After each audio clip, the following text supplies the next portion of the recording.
ஒரு நபருக்கு அவசர கால மருத்துவ உதவி தேவைப்படும் தருணத்தில் நீங்கள் அருகில் இருந்தால் எப்படி கையாள்வீர்கள்?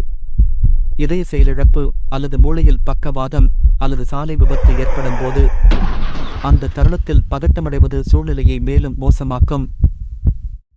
புள்ளி விவரங்கள் படி, மருத்துவ உதவி தாமதத்தால் 10 பேரில் 7 பேர் உயிரிழக்கிறார்கள் அல்லது நிரந்தர பாதிப்புக்கு ஆளாகிறார்கள்.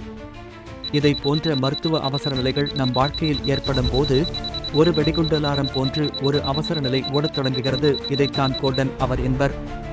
இந்த கோல்டன் அவர் என்பது காயம் அல்லது மருத்துவ அவசர நிலையின் தன்மையை பொறுத்து 1 மணி நேரம் முதல் 6 மணி நேரம் வரை இருக்கலாம். இந்த 6 மணி நேரத்துக்குள் மருத்துவ சிகிச்சை பெறுவது உயிர்காக்க அவசியமான ஒன்று. நீங்கள் பாதிக்கப்பட்டவரை தக்க நேரத்தில் சரியான மருத்துவமனைக்கு கொண்டு செல்வதன் மூலம் அவரின் உயிரை காப்பாற்றும் வாய்ப்பு அதிகமாகிறது.